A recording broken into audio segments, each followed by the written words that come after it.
Okay, so it's definitely been a little bit since we have filmed a video. There has been quite a lot of change since the last time I have filmed a video. And the biggest change, obviously, is this little one right behind me. Oh my goodness. Hi, baby. Oh. This.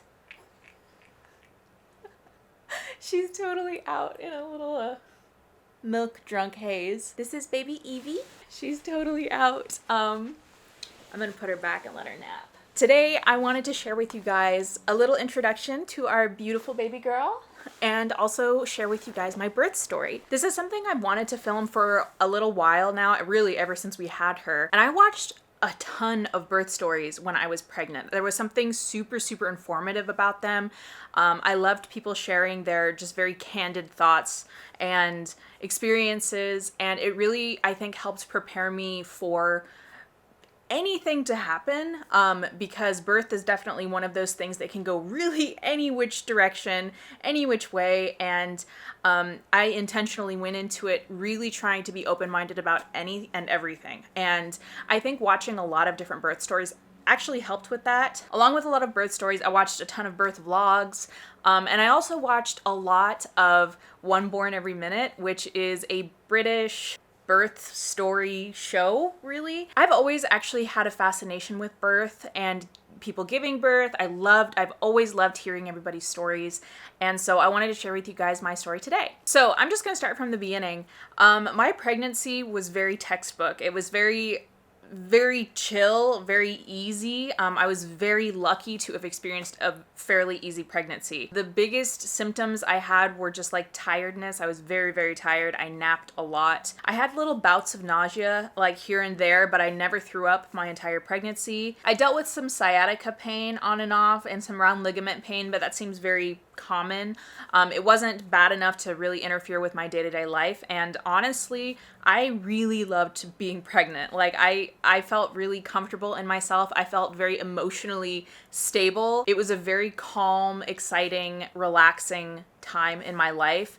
And toward the end, it definitely got a little bit more uncomfortable, but that's so common that it would be almost unusual to not feel uncomfortable at that point in time. I intentionally tried very hard to go into birth open to anything. I really didn't want to get my hopes up about having a certain kind of birth and then being disappointed when that didn't end up happening. I had a couple preferences, but nothing on my birth plan was a plan. It really was more of like, hey, I would prefer if these things were to happen. If they don't, that's cool. Like, we'll just, we'll be okay with it. That being said, the main preferences I had for birth were I wanted to try to go as long as possible without getting an epidural. I really wanted to know and feel the experience of what contractions felt like. I wanted to feel that sensation. I just wanted to experience that. I just wanted to go as long as I could. If that meant going the whole thing without an epidural, great.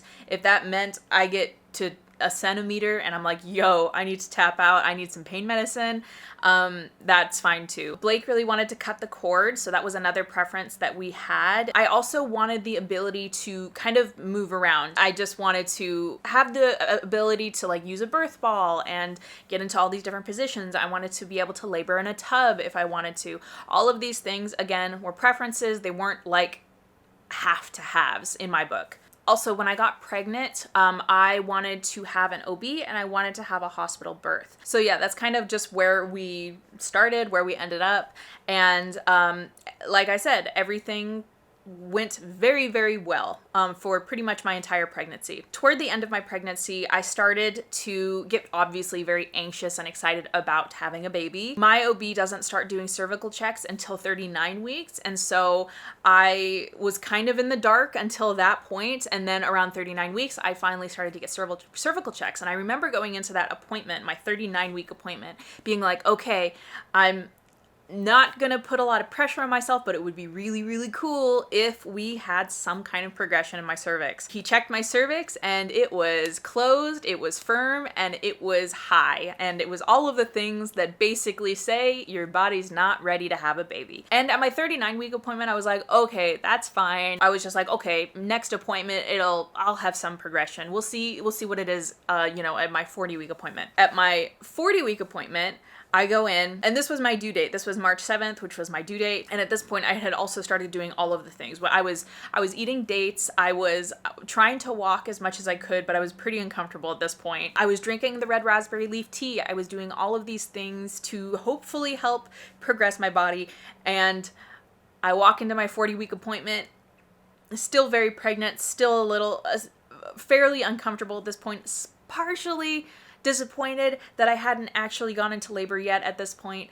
And I get up on that table and I get my cervix checked, and it is still high, closed, and firm. And that started to feel disappointing. And because it's my 40-week appointment, it's my due date, we started to talk in that appointment about what we wanted to have happen. The idea of an induction started to sound more appealing. Obviously, a spontaneous birth, a spontaneous labor happens, and you let it happen. It happens when it happens, and you can't really plan around it. But I will admit, the idea of an induction started to sound pretty appealing, specifically for the planning process of it. I liked the mental image of showing up at the hospital with my bags packed and casually just walking in to have a baby. We started to talk about when we could have the induction, and my OB said that the hospital, you know, everyone there has a hard cutoff date of 42 weeks. If you don't have a baby by 42 weeks, you're getting induced. Like, it's happening just because the risks kind of skyrocket after that point. There's not really a point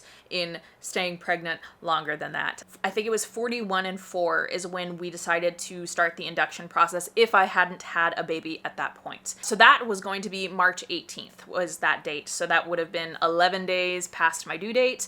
And I was just hoping so hard that it wouldn't come to that date. So anyway, we set the induction date for 41 and 4. And then we also, I didn't personally feel comfortable going that long without extra monitoring. And so we also scheduled a couple NSTs for the few days prior to the induction. And then we went home, and I was like, okay, it's crunch time. I'm doing all the things to try to have this baby. We did everything. I went on so many walks. I bounced on the yoga ball. I had all the dates. I drank all the tea. I did all of the things that you do to try to have this baby. And a few days went by and nothing was happening. And even more concerning at this point was her movements started to change a little bit in a way that made me feel rather uncomfortable. She always had, you know, her patterns of movement, ways that she would move in my belly, and she would always have certain, like, parts of my belly where she would hang out in, and you know, her kicks had a certain feeling to them, and you get used to like your baby's movements, especially this deep into pregnancy. Her movements just started to change a little bit. She was still moving, but she was not moving as vigorously as she had before. Yeah, I mean, I don't really know how to describe it other than that. It was just that her movements, they were still there. She was still moving. She was still feeling fine, but the quality of the movements was changing. It was less vigorous. I kind of chalked it up to like, oh, she's just really squished in there, which looking back now, I probably should have made more of a stink about it than I did. And I know that now. That's an experience that I can definitely bring into any subsequent pregnancies to be like, yo, like, she's moving different. I want to be checked out. So anyway, she does not come. I was very uncomfortable at this point. Walking around was getting really uncomfortable. Everything was just very uncomfortable. I was not sleeping at all. I mean, really, I wasn't sleeping very well for like the past month at this point. I was just kind of, you know, you're up so often to go to the bathroom in the middle of the night. Like, moving around is such an effort. You kind of have to like roll. It's like a 15-point turn in order to just roll over in bed. It's just, everything is uncomfortable. I think I also mentally put my due date on this pedestal of like, it's going to happen by this date, which I know it hardly ever does. Like, it's very rare that that happens. But I think I kind of subconsciously thought it might. And when it didn't, I was pretty disappointed. Anyway, that's pretty much that.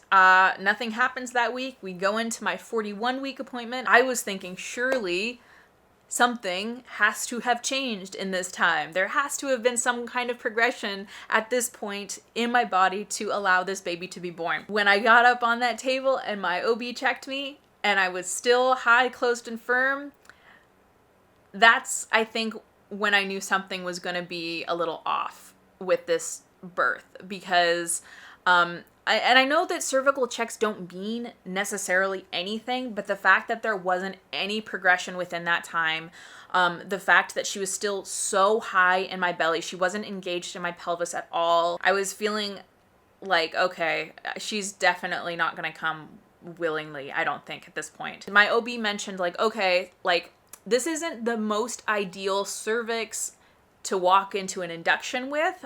Hopefully we'll see some kind of changes in the next few days, because again, at this point, my induction was going to be a couple days after this. But he was straight up and he was like, yeah, it's not like the best cervix to be walking into an induction with. Ideally, we want to see some kind of progression with like what's happening down below before we induce you, because usually women who are induced and have some kind of progression with their cervix already are more open to the medications that they give. It's a little bit more easy of a process, and generally they tend to have better labors and less interventions, whereas women who walk into an induction with like a super closed cervix with like not a lot going on are just a little bit more likely to have interventions and lead to a little bit more complications potentially. Obviously, it's not a hard and fast rule. It's just like, you know, he's been doing this for 30 years. That's generally what he sees in his practice. And I mentioned the difference in movements that I was feeling at this appointment as well. And he was like, okay, we definitely want to keep an eye on that.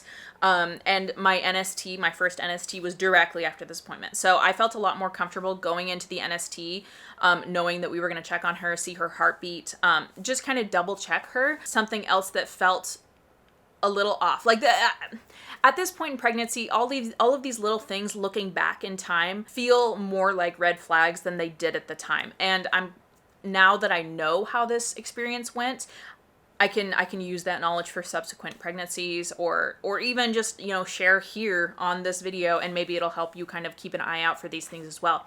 But another thing that at this point was a little bit concerning to me was the fact that she always was a small baby. Like at her anatomy scan, she was in the 16th percentile. So she was small. She measured small through my entire pregnancy. My fundal height had measured really like two or so centimeters behind where I was supposed to be. And that was very typical for my pregnancy, just because she was small. And I mean, me and Blake are both pretty small, so I wasn't really surprised by that, I guess. However, at this appointment, again, this was, I think, my 41-week appointment, he measured my fundal height, and it was, I think it was 35 centimeters, which was 2 centimeters less than it was the prior week. And toward the end of pregnancy, he even mentioned, my OB even mentioned that, like, usually your fundal height will start to go down just because as baby moves lower into the pelvis, the height of your fundus changes to go down. So he told me to anticipate that. This was like a couple appointments ago. However, this seemed like such a big drop that I was like, I don't love that. Yeah, I mean, just looking back at that, it felt more of a concern now looking back on that than it did at the time. Anyway, we walk across the hall and we go to my NST, which was actually a really pleasant experience because they put me in this nice comfy recliner, and, you know, they strap the straps to your belly, one to measure contractions and one to measure baby's heart rate. And I just got to hang out there. The nurse who walked me over there said, like, you know, we can be here anywhere from like 20 minutes to like an hour. And I was like, okay. I didn't realize it could be that long. They put me in the big chair. They start measuring for the NST, and she passes with flying colors. Everything looks great. Her heart rate is fantastic. She shows really good variances, I guess you would call them, in her heart rate. And everything looks really, really good. And so I walk out of this appointment and this NST actually feeling a little bit more comfortable and confident than I did walking into it. So anyway, yeah, we go home. Everything, you know, we're hanging out, and at this point, me and Blake kind of like assume we're gonna have an induction, especially after that last appointment when my cervix is still not dilating or really doing much of anything. Another day passes, and then and then it's St. Patrick's Day. And we wake up on St. Patrick's Day, getting ready for our NST. I think we went to Starbucks that morning. She's still moving those strange movements that still feel a little off, but she's still moving. So we go to the NST, and again, they put me in this big recliner chair. I have these straps on my belly, and we're just hanging out.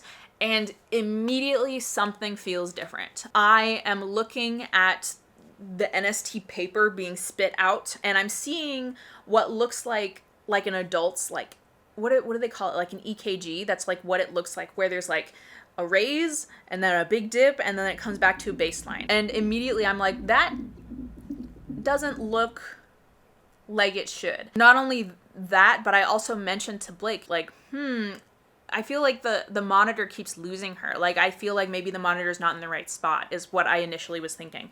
Because it would kind of like lose her every so often, because you can hear the heart rate. And I was feeling her move. So I knew that she was like okay in there, but like it was losing her heart rate. And I was like, something, it's a little odd. Like maybe they should adjust the monitors. And a nurse comes in and she like kind of moves the monitors around, and she was like, oh, okay, yeah, we'll find her again.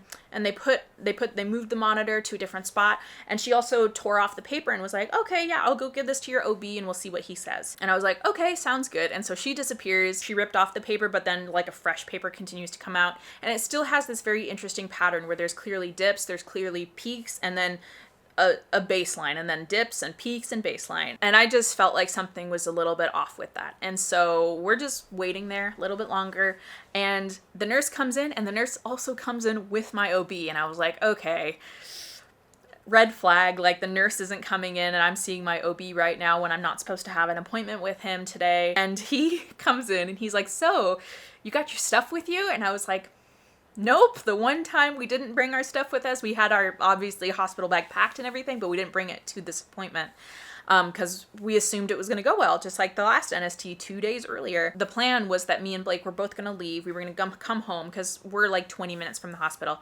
pick up our bag, just drive back to the hospital and get checked in. My OB and the nurse leave us in the room for a few more minutes, I think maybe like 10 or 15 minutes, and then he comes in to look at the paper again, and he's like, yeah, we're just gonna send him to go get your stuff. And he's referring to Blake. Hi.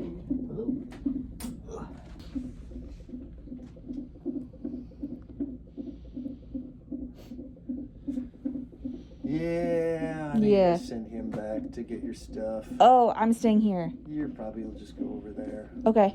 Just needed to behave a little more. Yeah. And we're gonna keep you. We're gonna send you down to labor and deliver. And I was like, okay, so I don't even get to go home at this point. And it's starting to feel like my OB is a very chill guy. He's been doing this for a very long time. I love my OB. And there was just a little bit of tension that started to build in this room. We walk down to labor and delivery, and they walk us to the labor room. And the labor room is pretty nice. I mean, I can't complain. I've never been in a hospital, like I've never been hospitalized before. I've never been in a hospital for me before. So this was a totally new experience. They gave me a gown to put on, and Blake walks me down there and he kind of drops me off, and then he runs home to get our stuff. So I'm left in this room kind of on my own, and I'm up on the hospital bed, and they put more straps on my belly. Like, again, just like the NST, they put straps on my belly, a contraction monitor and a heart rate monitor. And I'm in my hospital gown, and a couple nurses come in, and they're getting me all checked in. Like, they're asking me all these questions, some questions relating to postpartum depression kind of stuff, but also just basic questions like, hey, what's your name? And like your birthday, why are you here?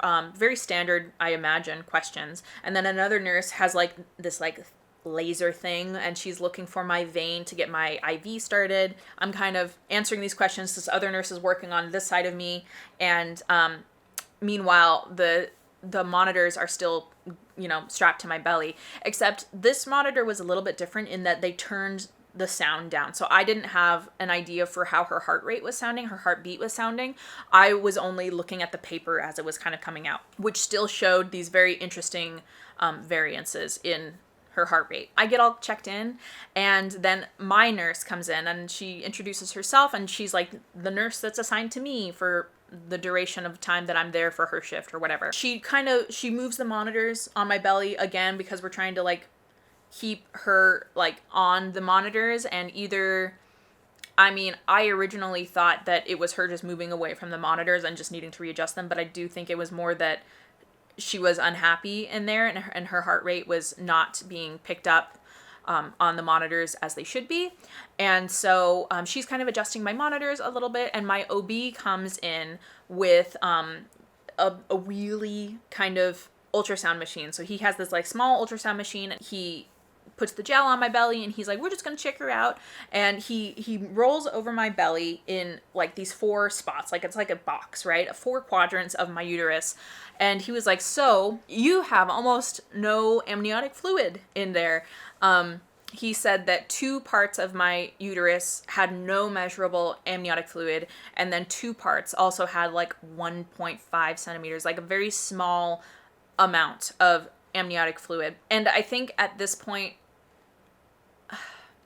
I just knew that things weren't going to go well. Well, in the sense that like it wasn't going to go how we kind of anticipated. I had such an easy pregnancy. I had such a low risk pregnancy that I didn't require any extra ultrasounds or monitoring after my anatomy scan. So there was no reason to ever check really on the ultrasound of my amniotic fluid levels. And now that I knew that we had virtually none that we were working with, it just felt like that wasn't obviously a great way to start labor. We started to come up with a plan on like what we were going to do. And the initial plan basically was that we were going to give me some medicine to dilate my cervix enough to stick a catheter through my cervix to add some fluid back in was the hope. And the hope was that because we would be adding this fluid back in, it would give the baby enough cushioning to not compress her umbilical cord, which is what we were thinking was happening. He said that based off of the patterns that he was seeing on the NST, it looked like she was maybe sitting on her cord in a funny way, and it was restricting her oxygen flow. The thought was if we added some fluid back in, it would give her enough cushioning to come off her cord in that way and make her a little bit happier. Blake also at this point has returned. He came back right at the end of the ultrasound that was just done in that room. We were getting the party started. It was we were getting induced. It was time. It was happening. A nurse like came in with the Pitocin and she put it in like the IV thing, and I started to be induced. We started texting all of our friends and family that we're in the hospital and it's go time. Like, we're going to have this baby. Like, we're not leaving until we have this baby is essentially what we were telling people. We're chilling. I'm waiting for contractions to start happening. The Pitocin has started. I'm on like a level 1, and me and Blake are just hanging out. We're talking about how excited we are. We started talking about names because we also did not have a name for this baby. We had a couple names we liked, but nothing definitive. I didn't want to name the baby until I could see her and see what she looked like. And so all of the names we talked about were just kind of like hypotheticals, like just throwing it out there, seeing how a name feels as we say it and stuff. So we're excited. We're talking about all this stuff. Then my nurse comes in and she's like, hey, we're gonna move you. You're gonna lay on your left side, just to start, cause baby, we're having a harder time monitoring baby. I don't know how it works, but they must have some kind of like monitoring system at the nurses station where they can see all the babies being monitored, because she wasn't in there, obviously, as this all was happening, but she knew that the baby was not doing well. And so she was like, we're going to turn you on your left side. We're going to see if we can find baby that way. So I turn on my left side and she adjusts the monitors and we find her. Things are going good. And she leaves again. And me and Blake are again just talking about baby stuff. And I'm still laying on my left side in the hospital bed. And then she comes in again. She's like, okay, we're going to move you to your right side because we're having a struggles, finding baby again. So they move me to my right side and adjust the monitors again. And then it's hard to know what happened when. At this point, things start to get a little bit blurry because it ramps up so quickly. I know that my Pitocin was bumped up to a level 2 at some point. I remember moving to my back, and then she asked me to move to my left again, and I moved to my left, and then she asked me to move to my right again. And I remember her taking the straps off my belly and then just holding it on the underside to my belly and just moving it around with her hand. Like if this is my stomach, she's like trying to find it with just her hands, not even using the strap because she's trying to find it. And she asked me to get on my hands and knees. So I get on my hands and knees, and she's under my belly trying to find the baby's heartbeat. They turn off the Pitocin. I remember my OB coming in at some point saying to turn it off. So they turn off the Pitocin, and I'm still frantically like moving from side to side and on my hands and knees and on my back, and I'm trying to like do all of these positions to make it easier for them to find baby. I remember at one point I was on my hands and knees in the bed, so I'm literally in the bed, on my hands and knees, her struggling to find baby's heart rate. And I remember her pushing a button above my bed, and suddenly there were like 8 or 10 nurses in my room. We were flooded with people. Everybody's like almost not pushing me, but telling me how to move. And so I'm moving from like my left to right to my hands and knees. I'm moving all of these different directions for them to try to find baby's heartbeat. And it clearly wasn't happening. You could cut the tension in the room with a knife. It was very palpable how intense things were getting. Blake must have been just off to the foot of the bed or something. Like he wasn't even... I was surrounded by nurses basically. And I remember my OB coming in, and I was laying on my left side at this point. My OB comes in, he says to give a medication. It's a shot in my arm. And so he gives me this shot in my arm, and the shot stops everything from happening. Stops all contractions, pauses the game basically, because baby wasn't tolerating contractions at all. And it was feeling very scary. And I remember being on my left side, I get this shot, and he was like, this shot is going to make you feel very anxious. It's going to make you shake. It's going to make your heartbeat race. But it's going to stop all contractions from happening because baby isn't tolerating it well at all. I was holding his hand. I remember him coming and like holding my hand, and he was like, listen, I'm laying on my left side. He's holding my hand. I'm shaking at this point because of like adrenaline, but also the shot that they gave me. And he was like, listen, this baby just gave us our answer. We really need to get her out. Like this, we have to do this kind of right now. So we're going, and they didn't really give me the choice, but it was clearly the only choice. A nurse was wiping my body down. Another nurse like removed my underwear that I was still wearing under my hospital gown because I didn't anticipate any of this happening right now, obviously. So somebody's wiping me down. Somebody removed my underwear. I'm in the hospital bed. I'm on my left side shaking like crazy. I feel like I just had like this massive like 15 shot coffee or something. Feeling very panicky. They're telling me what's gonna happen, what we're gonna do, and how it's gonna work, and I don't remember any of it because I was so panicked, I think, at that point. Everybody left to go get prepped for surgery. Somebody handed Blake like these scrubs, and he's like in this outfit to be in the OR with me. Yeah, he had like a hairnet and everything. Like he's prepped for a C-section. The only people in the room at this point were Blake. I think the charge nurse was in there too, and then my nurse was in there. And I just started full on sobbing at this point, not because I was upset, but because I was really scared. I remember feeling so scared that something was happening to my baby, and that I was just really scared. I'm still on my left side in the bed. They wheel me into the OR on my left side. And the nurse anesthetist was in there, and I remember them talking, and they were like, yeah, can you give an epidural while she's laying on her left side? And she's like, I've never done it before, but I can do it. And I was like, okay, sweet. She was really cool. Like, she was really, really nice. But I was so scared. Blake is there. He's like up by my head. A lot of this is such a blur. I remember them putting the drape up. I remember immediately feeling the epidural start working because I remember they like quickly moved me back onto my back, and I remember them manipulating my legs to be like a frog leg, like a diamond, and then I couldn't move them anymore. It was like it happened within 10 seconds. I couldn't feel anything. It was insane. The nurse was like, yeah, we got a radio in here. Is there anything you guys want to listen to? The fun part is that this baby always rocked out in my belly while we listened to Metallica. So we put on Metallica while we had the C-section, and it was pretty epic, honestly, but I think it was an odd choice for everyone in that room. The epidural, I remember, I think it made my blood pressure plummet in a pretty huge way because I remember feeling extremely nauseous out of nowhere, very lightheaded, very nauseous, fully dry heaving at one point because I was like, I'm gonna throw up, like I feel extremely sick right now.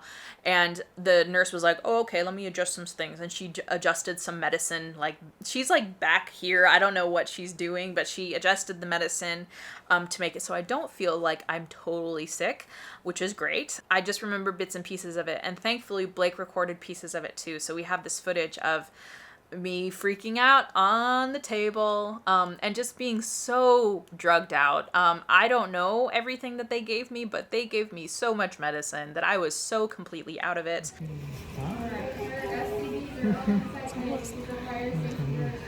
I guess your baby's here. Yeah. A baby girl. Excited? Yeah. She'd be so cute. She'd be so cute. For what it's worth.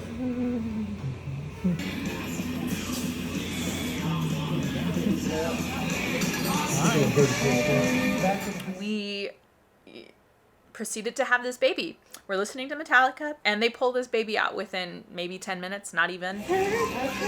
Oh. So in a second, I'm going to drop this down so we can just look with our eyes. We can't touch it just yet, right?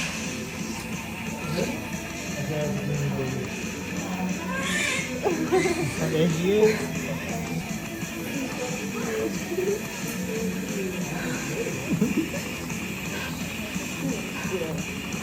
We're going to take a little look here for a second. You see her? There she is.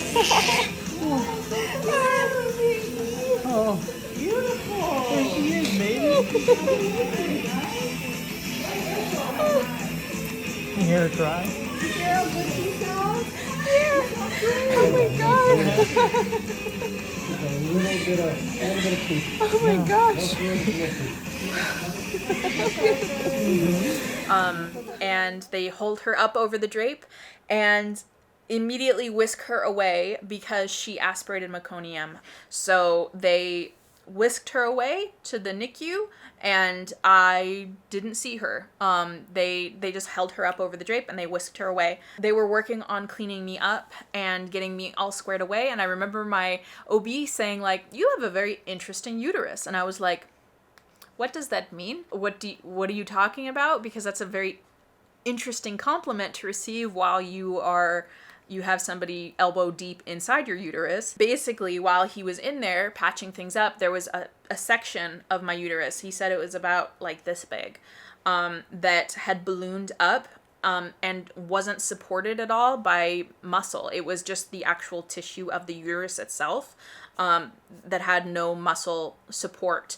And so he was like, yeah, it was actually probably a good thing that we did this, because had you labored on your own, this piece could have possibly ruptured, and then this would have been a very much more emergent situation. But anyway, so they patch me all up, they hook, they sew me up, do whatever they do on the other side of that drape, and I'm wheeled to a recovery room, and something about the motion of me laying in this hospital bed, being wheeled to my recovery room, made me so motion sick and so sick that once I got to my recovery room, I was like immediately like, I'm gonna throw up. Can I have like something to throw up in? I was sick. I was throwing up for a little bit, and I was extremely nauseous and extremely just motion sick. So any kind of motion made me very, very sick. And that really sucked because I was not able to go see my baby who was in the NICU until I could get myself in a wheelchair.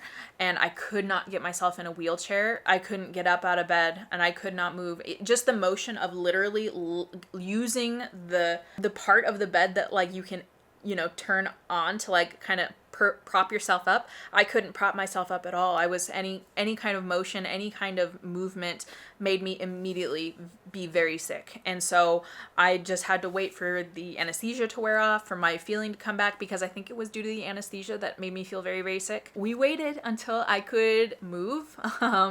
Blake, thankfully, in the meantime, could go visit our baby. She was in the NICU. She was still nameless at this point. And he thankfully recorded some videos for me. He would come back to the room, and I could at least lay in the bed like with my eyes barely open just to watch these videos and pictures that he got of our baby. Oh my god, it makes me emotional just thinking about it because I couldn't be there. And and we couldn't hold her and we couldn't touch her. Well, we could touch her, but we couldn't. Well, I couldn't because I wasn't there, but he could at least hold her hand and like touch her, but he couldn't hold her yet because she had so many wires coming out of her, because she couldn't breathe properly, and she was on this bubble CPAP machine trying to get her breathing properly. They wheeled in a pump for me to use to start pumping milk, because I really wanted to feed my baby and I couldn't do it because I couldn't be there yet. They asked if they could feed her donated breast milk, and I said yes, please feed her milk, because I really wanted to feed my baby. I really wanted to breastfeed her. So they wheeled in a pump for me, and I started pumping this tiny bit of colostrum, like the littlest drops. And I have this video of Blake. I would give him like the colostrum or like the little container, like the syringe stuff, to try to collect it out of the pump, and he would take the syringes and try to get every last drop out of the pump to go deliver to the baby, which was great. It was really special. Everything in the hospital, the way I'm describing it sounds really scary, and it was very scary up until about this point. But at this point, everything really started to turn around. We were supported by the most incredible nurses and doctors, and it was very comforting knowing that she was getting the care that she needed in the NICU. Everybody in the NICU, once I could go there, which was the following day, I could go there. Blake wheeled me down, and I couldn't really get out of the wheelchair, but I could like at least look at my baby. The first time I saw her was kind of traumatizing in its own way, because we happened to show up right when they're switching out all of her stuff. Like they're changing her diaper and they're like readjusting her IV or doing stuff and doing like readjusting her CPAP and her pulse ox on her foot. Like they're doing all of these things and basically just messing with her. And she hated it. She hated it. She was screaming her head off. And so my first time seeing my baby is her screaming because she's so upset and uncomfortable, and I'm still a little bit out of it, and I can't move and I can't comfort her. And so I'm just sitting in my wheelchair kind of sobbing because I can't hold my baby and try to make her feel better. This most amazing nurse came up behind me and she like gave me this hug from behind me while I'm in the wheelchair, and she was like, I know it's so hard. It's so hard to see your baby like this. I had to go through the same thing when my son was born, but just know we're taking such good care of her. We're doing all of this to take such good care of her, and she's gonna be okay. Don't worry, like we're taking such amazing care of your baby. And hearing those words and being hugged by a nurse felt like it just turned things around for me at this point. Like she made everything amazing. Everybody in the NICU was incredible. All of the nurses were so incredible. All of the staff was amazing. All of the postpartum nurses were amazing. Everybody was so phenomenal. The experience, like on paper and the way that I'm retelling it, sounds so scary and like so not a good time. But everybody really turned it around at the end. There was something kind of magical in its own way about being in the hospital. Time really did not matter in the hospital. I didn't know what day it was. I didn't know what time it was. All I knew is that I had to pump all the time. I had the most amazing support from my husband, who was collecting this colostrum and then eventually this milk for me to go deliver to the NICU. It was such a supportive environment, and a very loving environment, and it felt really incredible to be there. We cried so many times that weekend for so many reasons, both out of fear but also out of love for this new baby that we have, and like terror that something was wrong with her or that like she wasn't going to be okay, but then crying because we were so relieved that she was going to be okay. It was the most emotional weekend I think I've ever had in my life. It was insane. So anyway, she was in the NICU for 5 days. The first day, I don't remember, was for her breathing issues, but then she remained in the NICU because she was struggling to eat. She was struggling to eat without, I guess, projectile throwing up all over the place. She couldn't eat very well. So they ended up having to put a feeding tube in her so that she could get the food that she needed. We would visit her multiple times a day. But I was discharged after 2 days. After my OB kind of checked over my incision and asked how I was doing and prescribed me some medicine, I was discharged after a couple days. It felt like so much longer when I was in there, but it was only a couple days. Thankfully, we could board at the hospital. We were allowed to stay there. We eventually got to hold her. And we eventually got to name her, and we named her Evelyn. This was a name that Blake always really liked. And we call her Evie, just because it suits her. And her middle name is Fia. We went with the Irish spelling because she was born on St. Patrick's Day, and we thought it was kind of a cute little nod to her birthday. Fia was actually a name that was on our list previously as well, but we actually thought we were going to go with a different middle name when we were in there, but then it was kind of fate that she ended up coming in the way that she did, and Fia means wild, and just everything about her and everything about the whole experience was so wild, but in such a beautiful way. We were in this little love bubble in the hospital, surrounded by the most supportive nurses, the most supportive staff, the most supportive doctors. Everything was so incredible. Even though it was so scary in the beginning, it actually, in my opinion, ended up being this most incredible positive experience that I would totally do again anytime. Hi. Hi. She's like, what? What the? Oh, curtains. Oh, she loves the curtains. I love the curtains. Loves the curtains. I love you. This is little baby Evelyn, little Evie. Oh, have you shown them yet? Well, she was sleeping. Oh, okay. Yeah, but she's awake now. She'll be 6 weeks old tomorrow. Oh, yeah. Isn't that crazy? Yeah, you're so old. You're so old and you're so big now.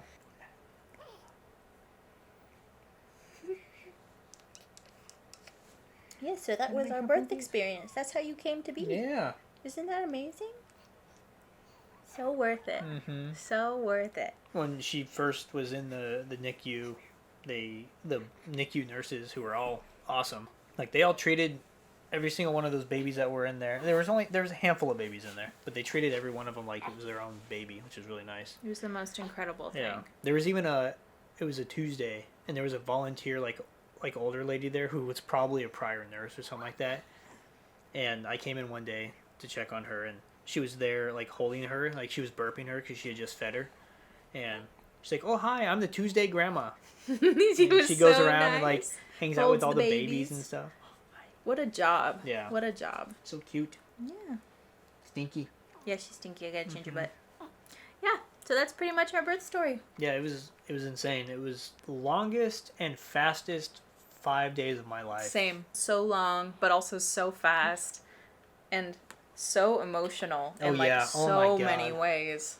Yeah. Like so many crying. Yeah. Like we cried so much. Well, I would literally just hold her and like look at her and start crying. I know. It's But crazy. it's cause she you had, just love her so much. Yeah, she had like the IV in her hand. She had like the little feeding tube and stuff. I know. It's just hard to see. It was a hard beginning to her life for sure. Yeah. But she did amazing. She was like, she's such a little fighter too. She is. Okay. She's like, change me now. All right, well, we gotta change this munchkin. So we'll talk to you guys later, but hopefully you guys liked this story. And yeah, follow on Instagram if you want to see like Smash that like button. Smash that like button, subscribe, smash like and subscribe. And yeah, follow on Instagram for like day-to-day updates because I'm on there quite a bit with this little munchkin who's very upset right now.